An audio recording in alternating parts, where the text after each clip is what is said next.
샬롬, 안녕하세요. 제이슨 목사입니다. 오늘 하나님 말씀은 마태복음 4장 18절에서 22절입니다. 제가 읽어드리겠습니다. 갈릴리 해변에 다니시다가 두 형제 곧 베드로라 하는 시몬과 그의 형제 안드레가 바다에 그물 던지는 것을 보시니 그들은 어부라. 말씀하시되 나를 따라오라. 내가 너희를 사람을 낚는 어부가 되게 하리라 하시니 그들이 곧 그물을 버려두고 예수를 따르니라. 거기서 더 가시다가 다른 두 형제 곧 세베대의 아들 야고보와 그의 형제 요한이 그의 아버지 세베대와 함께 배에서 그물 깁는 것을 보시고 부르시니 그들이 곧 배와 아버지를 버려두고 예수를 따르니라. 아멘. 하나님의 말씀입니다. 여러분은 자신이 좋아하는 일을 하면서 살고 있으십니까?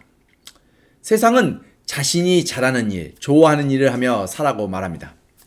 그런데 과연 정말 그럴까요? 내가 정말 좋아하는 일을 하며 사는 것이 맞는 걸까요? 저는 여행도 좋아하고 영화 보는 것도 좋아하고 컴퓨터 게임도 좋아하고 따뜻한 물에 목욕을 하는 것도 좋아합니다. 그리고 잠자는 것은 누구보다 좋아하고 맛있는 음식 먹는 것도 좋아합니다. 이런 일들을 싫어하는 사람도 있을까요? 정말 이처럼 자기가 좋아하는 일만 하며 산다는 것이 현실적으로 가능한 일일까요? 제가 엄청난 부자라면 아마 좋아하는 일만 하면서도 살 수 있겠죠? 그런데 저는 일단 그런 부자가 아니기 때문에 현실적으로 불가능합니다. 그런데 만약 제가 정말 큰 부자라서 또 이렇게 살 수 있다면 과연 행복할까요? 제가 여행을 좋아한다고 평생 여행만 하며 산다면 과연 행복할까요? 제가 영화를 좋아한다고 영화 감독이 되면 정말 행복해질까요? 제가 컴퓨터 게임을 좋아한다고 프로 게이머가 된다면 정말 제가 만족할까요? 이러한 일들은 자신에게 순간적인 만족과 기쁨을 줄 수 있을지 몰라도 영원히 지속되는 것은 절대 아닙니다. 제 자신만 보아도 자기가 잘하는 일, 좋아하는 일을 하며 살라는 이 말은 모든 사람에게 적용되는 것은 아닌 것 같습니다. 그럼 과연 무엇을 하며 사는 것이 맞는 걸까요? 어떤 직업이, 어떤 직장이 가장 비블리컬한 것일까요? 앞으로 취업과 미래를 설계하고 있는 우리 청년 크리스찬이라면 누구나 한 번 정도는 이런 고민을 해보셨을 것입니다. 과연 내가 하고 있는 일이 정말 하나님이 원하시는 일일까? 그런데 우리가 직장과 직업의 선택에 앞서서 먼저 생각해야 할 것이 하나 있습니다. 그것은 우리가 무엇을 하느냐, 이것이 중요한 것이 아니라 무엇을 위해서 하느냐가 중요하다라는 진리입니다. 그 이유는 바로 우리 크리스천들은 사명으로 사는 사람들이기 때문입니다. 저와 여러분 모두가 사명자로 부르심을 받았기 때문입니다. 세상 사람들이 보기에 아무리 하찮아 보이는 청소를 하고 있다 할지라도 내가 이 일을 하나님의 영광을 위해서 하고 있다면 이것은 거룩한 하나님의 사명입니다. 그러나 세상 사람들이 아무리 우러러보는 대단한 성직자의 일을 하고 있다 할지라도 내가 이것을 내 자신의 돈과 명예와 유익을 위해서 하고 있다면 이는 하나님의 성전에서 장사를 하고 있는 거나 다를 바가 없습니다. 우리 크리스찬은 내가 잘하는 일, 좋아하는 일을 하며 사는 것이 아니라 바로 사명으로 이 땅의 삶을 살아야 하는 것입니다. 그럼 과연 사명이란 무엇일까요? 오늘 하나님의 말씀을 통해 그 답을 함께 찾아보도록 하겠습니다. 오늘 특별히 여러분들과 함께 은혜를 나누고자 하는 말씀은 19절과 20절에 예수님께서 말씀하시되 나를 따라오라. 내가 너희를 사람을 낚는 어부가 되게 하리라 하시니 그들이 곧 그물을 버려두고 예수를 따르니라 라는 말씀입니다. 베드로와 안드레 그리고 야고보와 요한 이 모두는 프로페셔널 어부들입니다. 물고기 잡는 일이 집안 대대로 내려온 직업이었습니다. 예수님께서 그들을 부르셨습니다. 그리고 그들을 하나님의 어부로 만들어 주셨습니다. 바로 사람을 낚는 어부가 되게 하셨습니다. 그리고 그들의 반응은 즉시 모든 것을 버려두고 예수님을 따라갔습니다. 세상의 이치에 따르자면 그들은 어렸을 때부터 지금까지 해왔던 제일 잘하고 좋아하는 물고기 잡는 일을 하며 사는 것이 그들에게 더 잘 어울리고 맞습니다. 왜냐하면 그들 모두는 어부이기 때문입니다. 그들은 신학을 공부한 신학자도 성전을 섬기던 제사장이나 성직자도 아니었습니다. 그들 모두는 물고기 잡는 어부였습니다. 그러나 그들은 예수님이 부르실 때 모든 것을 버려두고 예수님을 따라갔습니다. 이것이 바로 사명자의 모습입니다. 그럼 과연 사명으로 산다는 것은 내가 다니던 직장과 직업을 그만두고 모두 성직자가 되어야 한다는 말씀일까요? 과연 어떠한 모습이 진정 사명으로 사는 모습일까요? 먼저 사명자는 하나님의 말씀에 즉각 반응하는 사람들입니다. 본문 21절 끝부분과 22절에 예수님께서 야고보와 요한을 보시고 부르시니 그들이 곧 배와 아버지를 버려두고 예수를 따르니라 라고 말씀하셨습니다. 당시 야고보와 요한은 그들의 아버지와 함께 그물을 손질하고 있었습니다. 어부로서 너무나 일상적인 일이었습니다. 그러나 예수님이 부르시자 그들은 즉시 예수님의 부르심에 반응하였습니다. 한 3일 정도 고민하고 가족들과 의논해서 결정한 것이 아니라 예수님의 부르심에 즉각 반응하였습니다. 그들은 왜 그랬을까요? 그들은 예수님이 이스라엘의 구원자, 메시아임을 믿었기 때문입니다. 요한복음 1장 41절에 안드레가 자기 형제 시몬을 찾아 말하기를 우리가 메시아를 만났다 하고 그를 데리고 예수님께로 데려갔다고 했습니다. 진리 되신 예수님을 만난 그들은 더 이상 머뭇거리지 않고 즉각 반응하였습니다. 길이요 진리요 생명 되신 예수님의 음성에 귀를 기울이고 즉각 반응하는 것. 이것이 바로 사명자의 모습입니다. 두 번째로 사명자는 자신의 것을 버리는 사람들입니다. 본문 20절에 베드로와 안드레는 자신의 배와 그물과 모든 것을 버리고 예수님을 따라갔습니다. 본문 22절에 야고보와 요한 역시 자신들의 배와 아버지를 버려두고 예수님을 따라갔습니다. 예수님의 제자들은 예수님의 부르심에 자신들의 모든 것을 버려두고 예수님을 따라갔습니다. 그러나 여기서 우리가 한 가지 꼭 주의하실 것은 하나님의 일을 위해 내 가정과 내 직장을 버려두고 모두 버려야 한다라는 그런 말씀을 하고 있는 것이 아니라는 것입니다.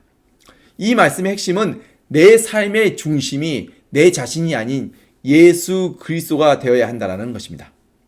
로마서 14장 8절에서 사도 바울이 말씀하신 것처럼 우리는 살아도 주를 위하여 살고 죽어도 주를 위하여 죽나니 그러므로 사나 죽으나 우리가 주의 것이로다 라는 이 고백이 모든 것을 버렸다라는 의미입니다. 갈라디아서 2장 20절에서도 내가 그리스도와 함께 십자가에 못 박혔나니 그런즉 이제는 내가 사는 것이 아니요 오직 내 안에 그리스도께서 사시는 것이라. 이제 내가 육체 가운데 사는 것은 나를 사랑하사 나를 위하여 자기 자신을 버리신 하나님의 아들을 믿는 믿음 안에서 사는 것이라 라는 이 고백이 바로 내가 모든 것을 버렸다라는 의미입니다. 모든 것을 버렸다는 것은 더 이상 내 자신을, 내 소유를, 내 것을 내 것이라 주장하지 않는다라는 말씀입니다. 더 쉽게 말씀드려 예수님을 내 삶의 모든 영역에서 주인으로 인정한다는 것입니다. 지금까지 자기의 것으로 생각하며 자신의 소유로 주장해오던 모든 것을 겸손히 주님 앞에 내려놓는 것. 더 이상 내 중심적인 삶을 살지 않는 것. 이것이 바로 내 모든 것을 버린다라는 의미입니다. 우리는 사명자로서 예수님의 부르심에 따라 내가 붙들고 있던 모든 것을 주님 발 앞에 겸손히 내려놓고 예수님을 내 인생의 모든 영역에서 주님이라 인정하고 감사하며 살아야 합니다. 이것이 바로 사명자의 모습이기 때문입니다. 세 번째로 사명자는 예수님을 따르는 사람들입니다. 따른다는 것은 내 뜻을 따라 사는 것이 아니라 나를 이끄시는 예수님의 뜻에 따라 산다라는 의미입니다. 예수님은 선한 목자이십니다. 우리는 예수님의 양들입니다. 요한복음 10장 27절에 예수님께서 말씀하시길 내 양은 내 음성을 들으며 나는 그들을 알며 그들은 나를 따르느니라 라고 하신 말씀처럼 우리는 예수님의 양들입니다. 양은 목자의 음성을 따라 목자를 따라갑니다. 바로 이러한 모습이 사명자의 삶입니다. 더 구체적으로 예수님의 음성을 따른다는 것은 먼저 예수님을 온전히 믿는다는 것입니다. 그리고 예수님께서 말씀하신 계명에 순종한다는 것입니다. 예수님이 주신 세 계명이 바로 서로 사랑하라입니다. 우리가 서로 사랑하며 사는 것, 이것이 바로 사명자의 삶입니다. 억울한 일을 당하고 화가 나고 분이 나도 하나님의 그 무한하신 사랑에 감사하며 모든 일에 오래 참음과 인내와 기쁨으로 서로 사랑하며 사는 모습이 바로 사명자의 삶입니다. 우리는 예수님의 음성에 귀를 기울이며 예수님을 따르는 사람들입니다. 이것이 바로 사명자의 모습입니다. 우리가 예수님의 부르심에 즉각 반응하고 내가 주장하던 모든 것을 겸손히 내려놓고 예수님을 따를 수 있는 것은 하나님께서 영원전부터 우리를 선택하시고 부르셨기 때문입니다. 그리고 우리를 선택하시고 부르셨다는 것은 우리의 이름이 생명책에 기록되어 있다는 증거입니다. 하나님의 선택하심과 부르심은 전적인 하나님의 은혜이며 하나님께서 우리에게 주신 놀라운 축복이며 특권입니다. 길이요 진리요 생명 되신 예수님을 따른다는 것은 삶의 참된 목적이며 의미입니다. 많은 사람들이 예수님의 부르심을 두려워하고 부담스러워합니다. 그 이유는 마치 자신이 좋아하는 일들을 그만두고 또는 자신이 소유한 모든 것을 포기해야 하는 것으로 생각하며 왠지 자기가 뭔가 큰 손해를 보는 것 같아서 두려워하고 부담스러워합니다. 그러나 절대 그렇지 않습니다. 오히려 그 반대입니다. 하나님의 부르심에 반응하며 우리가 순종할 때 하나님께서는 오히려 우리가 상상도 해보지 못한 기이한 일들이 우리의 삶 속에서 일어나고 놀라운 인생의 길을 걷게 하십니다.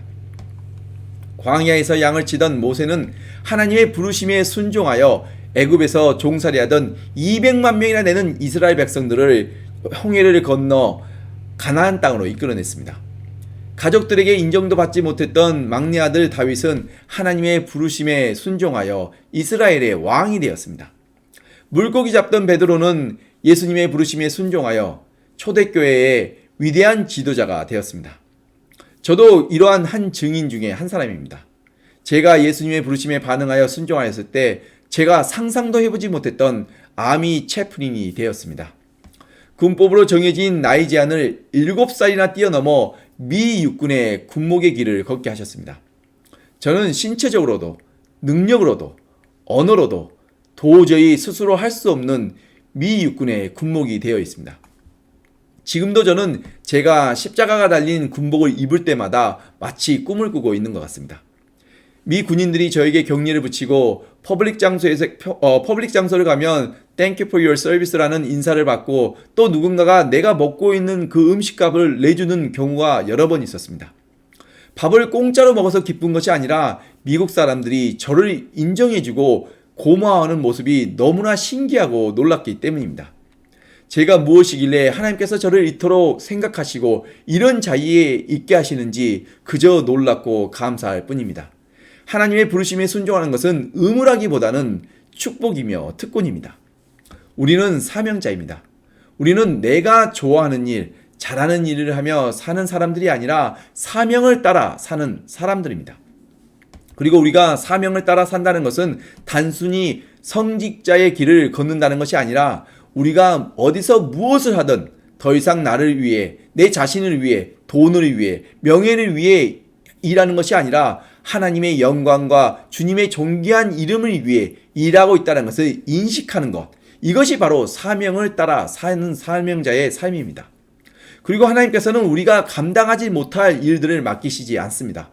언제나 우리가 감당할 수 있는 사명을 주실 뿐만 아니라 우리가 사명을 완수하기 위해 필요한 모든 지혜와 능력과 힘과 용기를 부어주실 뿐만 아니라 우리의 발걸음에 등불이 되어주시고 우리의 길에 빛이 되어주셔서 우리의 걸음걸음을 언제나 가장 선하고 의로운 길로 인도해 주십니다. 그리고 무엇보다 사명을 혼자 감당케 하지 아니하시고 언제나 우리와 동행하시며 우리를 도와주십니다. 사실 사명을 완성하시는 분은 내 자신이 아닌 우리 안에 살아계신 예수님이십니다. 우리는 이 사명을 위해 내 삶을 예수님께 온전히 내어드리기만 하면 되는 것입니다. 우리 안에 살아계신 예수님께서 우리의 삶을 통해 하나님의 선하신 뜻을 이루어 주실 것입니다. 내가 현재 있는 그곳에서 무엇을 하든 사명자라는 것을 잊지 마십시오. 그리고 사명자란 하나님의 말씀에 즉각 반응하며 예수님을 내 삶의 모든 영역에서 주인이라 인정하고 하나님의 말씀과 뜻에 순종하며 사는 사람들입니다. 우리는 사명자입니다. 내가 좋아하는 일, 내가 잘하는 일을 하며 사는 것이 아니라 바로 사명으로 이 땅의 삶을 살아가는 사람들입니다. 언제 어디서나 사명자라는 그 정체성을 기억하시고 모든 일에 하나님을 인정하고 감사하는 마음으로 진리를 선포하고 예수 그리스도의 사랑을 실천하며 살아가시는 저와 여러분 되시기를 간절히 축원드립니다. 기도하시겠습니다. 하나님 아버지 감사합니다. 예수 그리스도의 그 놀라운 십자가 사랑을 통해 너무나 부족하고 제약된 우리를 거룩하신 하나님의 자녀 삼아 주시고 예수 그리스도의 생명을 나누어 주심에 감사합니다. 주님의 뜻을 따라 살기에 너무나 부족하고 연약한 우리를 영원 전부터 선택하시고 또 불러주셔서 이 땅에서 하나님의 거룩한 사명자로 살아가게 하심에 감사합니다. 그리고 우리가 이 거룩한 사명을 혼자 감당하도록 고아처럼 내버려 두지 아니하시고 언제나 우리와 함께 하시며 우리의 약한 팔을 붙들어 주심에 또한 감사합니다. 우리가 언제 어디서나 하나님의 거룩하신 사명자임을 인식하고 모든 일에 하나님을 인정하고 감사하는 마음으로 모든 사명을 오래 참음과 인내와 기쁨으로 승리할 수 있도록 도와주시옵소서. 직장과 진로를 놓고 기도하는 우리 청년들의 기도를 들어주시옵고 그들에게 클리어한 디렉션과 가이던스를 보여주셔서 우리 청년들이 언제 어디서나 담대하게 진리를 선포하며 예수 그리스도의 사랑을 실천하여 모든 선한 일에 많은 열매를 맺게 하여 주시옵소서. 그리고 우리에게 맺힌 선한 열매들을 통해 우리 주변에 있는 많은 사람들에게 유익과 기쁨을 나누어 주며 하나님의 나라가 확장되어가는 그런 축복이 우리들의 삶 속에 있게 하여 주시옵소서. 그리고 이 모든 일을 이루시는 일은 내 자신이 아닌 우리 안에 살아계신 예수 그리스도심을 믿고 의지하며 영원한 생명의 이름 대신 우리 주 예수 그리스도의 이름으로 간절히 기도드렸습니다. 아멘.